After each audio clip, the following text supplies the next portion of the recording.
The weather is great and the temperature is perfect for racing, so we're just waiting to find out which riders have opted for hard tyres and which riders have opted for soft.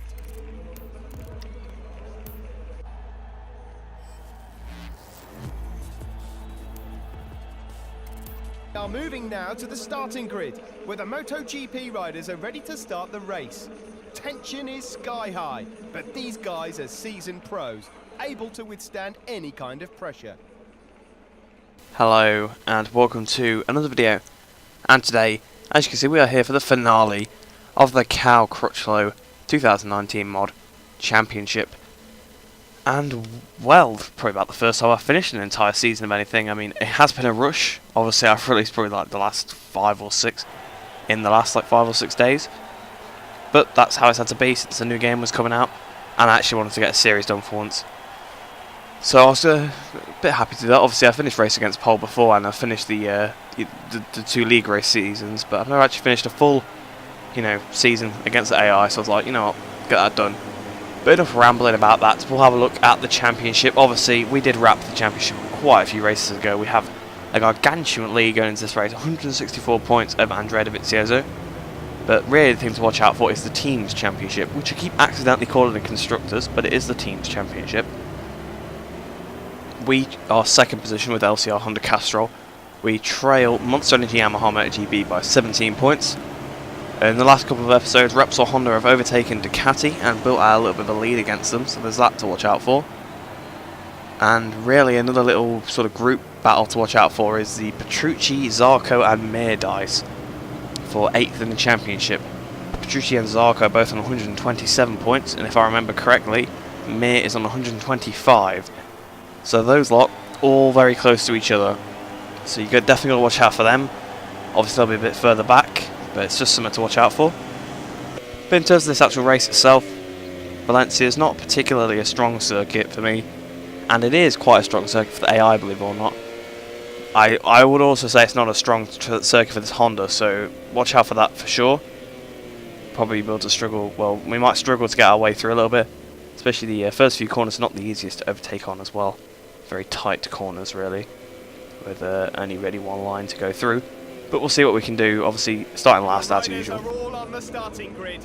Just a few moments to go, and the lights at Ricardo Tormo Valencia will go out, starting the race. Yes, the lights will go out here for the final time of the season. For the season finale, we're waiting for the lights to go out. Lights out, and away we go. Pretty slack start there actually compared to Alicia Spagro and Carol Abraham. Off the line, you can see Oliveira just in front as well. Same with Morbidelli. We're choosing to go to the right hand side as we go towards turn 1. We're using the pit lane exit a bit. Hit Happy Siren a little bit on the entry. Hit Siren again. Past Siren we go up into 16th. We're going past the Spagro and I think Quartararo as well at the inside. Oh, but Siren comes back up the inside. But Vinales, that's Vinales wide. So Vinales, someone we need to do badly, is dropped down the order quite a bit. But we're now going up the inside of Rins. But Rins has got the move covered. Up the inside goes Quartararo. Quartararo's re-attacking us, and now behind Bagnaia. Oh, almost touching the grass there. We turned it a bit too early there compared to Bagnaia. And we couldn't quite get the move done, but we're going for it again. A bit on the grass there to Angel Nieto. But up the inside we go, up into P11. Use the substitute stream from Petrucci past Rins, now up the inside of Petrucci. And that's Rabat. Rabat's pretty far up the order, so we're passing Rabat. And Rossi's running a bit wide there, so he could drop down to 7th place. Rabat's come fighting back. Will Rabat get up the inside of Valentino? He could do us an absolute favour here if he does that. But he can't quite, so we're going to go up the inside of the pair of them. Up the inside on the brakes. The front end was going quite a bit there, you could see it. Rossi's held it around the outside of that Yamaha, but going to the left hand side of him towards his right hand corner through the champ here.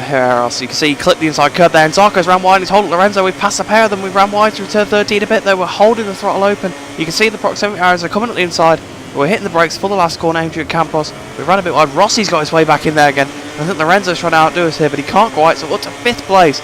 Been a pretty outstanding start, so it completely contradicted what I said at the beginning of the race, being difficult to overtake here. We're up to 5th after 1 lap. Although it's not as good as last time, we were in the lead by half a lap. We're on the back of Jack Miller there, to the right hand side we go, down towards turn 2. I don't think we're going to outbrake him here though. He goes back up the inside, goes Miller, late on the brakes as usual, and he clips the apex beautifully there, so we actually got the move done fantastically for an AI. I must admit, but around the outside through turn 3, we're going to get stopped for turn 4, Nico to roll corner, holding the tight line, up the inside into 4th place. Job done, up into 4th place, like I said, but he's coming back, a bit of contact with Jack Miller there. Miller trying to come back at the inside, but he couldn't quite do it. And now Mir, the rookie, we were on about his little scrap in the championship actually, weren't we, with Petrucci and Zarco. Obviously he's a couple of points behind. The pair of those two are on the same points. A third place finish, we're doing pretty well here, and he looks like he's attacking Dobby, so maybe he's going to go for second. But obviously we're also going to line him up, so maybe if we he'll be down to fourth if we got the inside. Up the inside we're going to turn 10, but we can't quite do it. He's left the inside open though, he's been pretty generous with the room he's given us. But he's got a good exit compared to us, but we are just in front there. So we go down towards this right-hander again. Champione Herreras, he goes back on the inside, bit of contact with Mir. Through turn 13 now, slide in the rear end. You can see the tyre wear is ramping up a bit in with this rear tyre since we are actually sliding it through there. Run a bit wide through Adrian Campos, and Mir comes back at us again. So the rookie, well, he's almost not a rookie now really in his last race. He's definitely got to grips with that Suzuki, and he's fast. In a slipstream with Dovizioso down towards the first corner again. Vinales up to 10th now, and Rossi 5th, so that's probably going to be enough for them to definitely maintain their points lead. It was quite big. You ideally need them to not score and for me to win. I don't think that's going to happen, so it looks like we're going to probably lose this Constructors fight. But Dobby's not on the best exit through turn 2. We're up the inside through turn 3. Are we going to get the move done? We're just in front of Dobby now, but he's going to have the inside for Nico to roll corner. He's back on the inside, but we've got the switch back. And we're going on the inside through turn 5. I think we got about stop, bit of contact with him, just like with Miller. And I think Mir's trying to go on the outside of him now, but I don't think he quite did it. Marc Marquez, the fellow Honda rider, the Spanish rider, obviously as well in Spain. Obviously, Mir is also Spanish, but leading the Spanish Grand Prix, well, the Valencian Grand Prix. I think Jerez is the actual Spanish Grand Prix, although I don't actually know. There's 4 races in Spain. It's a bit confusing, but we're closing on him now as we go through turn 9, turn 10. Now we're up the inside into turn 10. We're having a look. Oh, not quite. Almost a bit of contact there, but we just gave him enough room, and he gave us enough room on the inside as well. So it was pretty fair racing. Through this right-hander again, we've got to wait for him to clip the inside. He's clipped the inside, so we're going to try and get the run on him. All the inside into turn 13. Oh, once again, so close to contact. We can't quite get the inside of him. He seems to be holding the lines a little bit better than everyone else. Guess that is why, you know, his AI is the best in the game, because it can hold the lines a bit better. But against the slipstream now, out of the last corner, up towards the line. That's start lap 4 of 6. We go mirror signal maneuver straight past him there. Move over on the brakes, but he's coming back on the inside. A bit of contact there into turn 1. And we've ran wide, and he's back through. He's back through. He's into the lead again. So I'm surprised by that. I mean, I miss the apex a little bit, but he really got a good exit out of turn 2 there. Or turn 1 even through turn 2 now. Oh, contact. Oh, Marquez. Marquez has almost fell off there. The inside of Marquez we go. But I think we're going to let him back through after that contact. Yes, we are. You see, we just sat up on the straight there, let him back through. And we're slotting in behind him into, well, second again. But that's allowed Dobby to catch up. But yeah, it was really weird contact. We took completely different lines and we just met in the middle, and I felt a bit bad about taking the lead from that. So I'll just let him have it. But out of Angel near a corner now, it's all fair game really. Into Alfie Keon. But all the inside we go into turn 8 there. All the inside of Marquez, contact, down he goes! Marquez is down, we look behind us there, we look over our shoulder, we've ran wide through turn 8. Marquez has crashed out of the Valencian Grand Prix.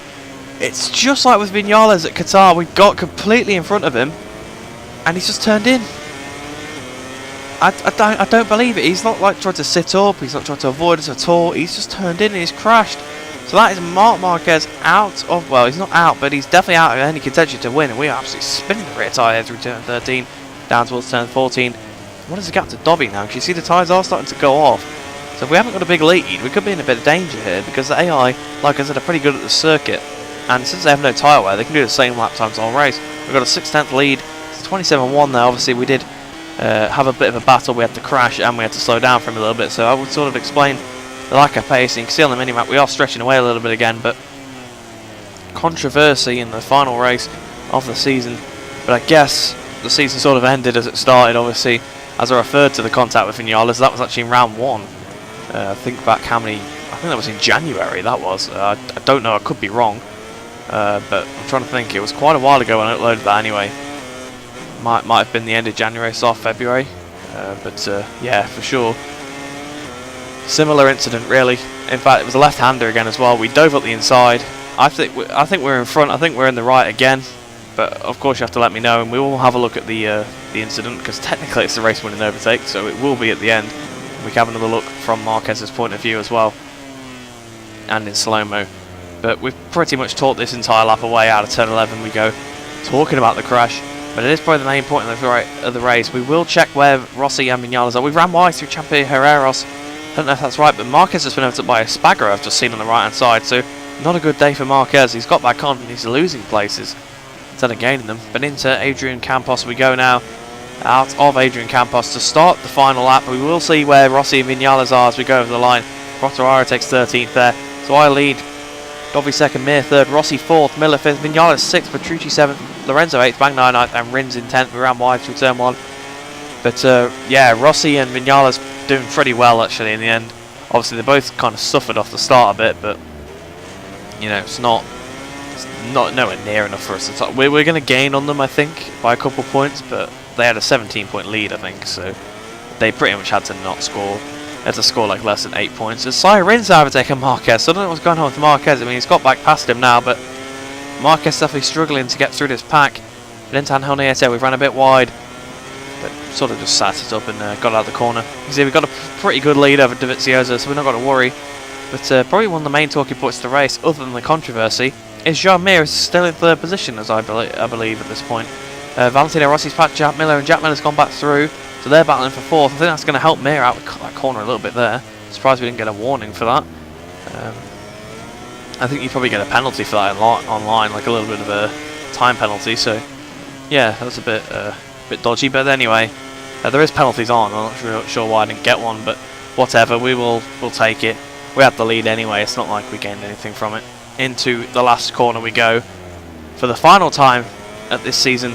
Up towards the line we go. We're gonna win every single race this season. Marquez gets 15th right on the death there, you see. But that's it, another race win. That's 475 points. It's a perfect number. Obviously 19 times 25. We're looking on board with Marquez now. You see, we're up fully inside. He carries on turning in. Boom, down he goes. You see, he gets back on the bike there. I think we're going to watch it from slow-mo. Yes, we are in slow-mo now. See, we're completely inside. He can see us at this point. He could sit up, but he carries on turning in, and boom, contact, and Lee loses at the front. Down he goes. Obviously, I do drift a bit wide because obviously I was going for the curb to begin with, and then obviously have to come onto the circuit a bit. But Marquez could definitely see me and could definitely sit up. Podium award ceremony. Let's take a look at the final MotoGP race results. So as I said then, that's a perfect, clean sweep. We've won every race this season now, and we won it by 1.5 seconds to Andrea Dovizioso in 2nd, Joan Mir in 3rd place, Jack Miller 4th. So pretty weird results there. Rossi ended up 5th, Petrucci in 6th place, 7th for Vinales, 8th for Lorenzo, and 9th for Bagnaia. But Joan Mir, that's definitely going to have secured in that, I think it was 8th spot, was it, in the championship. Lorenzo obviously back onto the front page. You'd think he was off the front page last episode. So obviously Miller did end up beating Valentino in the end, and I think Vinales he just finished behind Petrucci, so he didn't quite beat him. He got very close to doing so. Onto the second page of results we go. Alex Rins on the other Suzuki in 10th place, 11th for Zarco, so that's definitely going to have lost out there. 12th, pretty good finish there for Tito Rabat. 13th Marquez got in the end, funnily enough, even though we only just saw him take 15th right at the end, but I suppose they are allowed to continue to the flag. I don't actually know how the game calculates it, but it does. 14th for Iannone, 15th for Pol Espargaro, Happy Siren, just outside the points there in 16th place. But that means there is some riders haven't scored points this season, because those riders are at the bottom of the table as per usual. 17th still for Quartararo, so unfortunate. He was running up in about 13th, I think, at one point, but he dropped down. 17th in the end, 18th for Oliveira, 19th for Aleix Espargaro, 20th for Nakagami, and 21st and 22nd for Morbidelli and Abraham, the non-scorers of the championship. And we end up winning the championship there. Obviously, we'd already won it a few rounds ago, but we win it by 169 points. And I never noticed that. We actually have a solid 200 points over Marquez there in the end. 218 in front of Vinales and 245 in front of Rossi in 5th. Lorenzo ends up 6th in the championship. Ooh, Miller having that good performance definitely helped him out there. He can consolidate 7th in the championship. As was stated before, Jean Mir's good performance gave him 8th there, ahead of Petrucci, who actually had not too bad of a race. But Mir just really stepped it up. He'd been struggling a little bit at the end of the season. And that 3rd place, wow, he definitely stepped it up. I know I keep going on about it, but quite surprised. And it wasn't just by the crashes. Obviously he would have got 4th if it wasn't for the Marquez crash. But he was running up there the whole race. When I caught up, he was in 3rd place. So it's just one of those things there. Really good performance for him. Zarco drops down a spot as well, obviously, because he was on equal on points with Petrucci, so they've both gone down a spot. Rins ends up 7th, not 7th, he ends up 11th with 117 points. So he gets beat by his teammate there. 12th for Iannone, 13th for Bagnaia, who moves up ahead as Pol Espargaro in this last race. 15th for Quattraro, not bad for the rookie. 16th for Amat. 17th for Espargaro. 18th for Siren and Oliveira equal on points there, 2 Tech 3, so pulling the weight equally there. 20th for Nakagami, and the non-scorers, as I said, Morbidelli and Abraham, not scoring any points this season. Very poor season for the pair of them. The constructors are the same as normal. Honda win in, Honda first, Ducati second, Yamaha third, Suzuki fourth, KTM fifth, and Aprilia in 6th place there. Everybody scoring over 100 points there, so I could say most of the manufacturers could be happy. Obviously, absolute Honda domination, purely because of me, though, really. And Yamaha win the Teams Championship. Monster Yamaha, they've got to be quite happy with that, really. None of their riders were really anywhere near winning the Riders' Championship, but because of the teammates being so inconsistent for the other teams, that's helped them out there. And Ducati do move ahead of Repsol Honda in the Championship there into 3rd place, 4th for Repsol Honda, 5th for Suzuki, 6th for Pramac, 7th for Red Bull KTM Factory Racing, 8th for Aprilia Racing, 9th for Petronas Yamaha in their first season of competition there. And I'm sure we'll go on to the next page in a second. I sort of have to guess like how long to leave this for. And I have noticed that there's no music in the background either, like there usually is. 10th place for Avintia in the end there, 11th place for Red Bull KTM, and unfortunately last place for LCR Honda Idemitsu. But I hope you've enjoyed that season. You know, some of the races were interesting. This one was actually quite a good race to end off on, so I'm quite happy that's how it went. Obviously, it would be better if we were battling to the end, but you don't always get that. Stay tuned. Our MotoGP 19 obviously comes out tomorrow, so I'll definitely be playing that. So make sure you stick around the channel. If you haven't subscribed, make sure you do, so you can see all the new content from the new game. But yeah, I hope you enjoyed the rest of your day, and I shall see you in the next video. The podium ceremony. It's a weekend where everyone gave their all. But today, these riders have shown that they had a little bit extra in the locker. The crowd is going wild, and finally, they can enjoy this deserved moment of glory.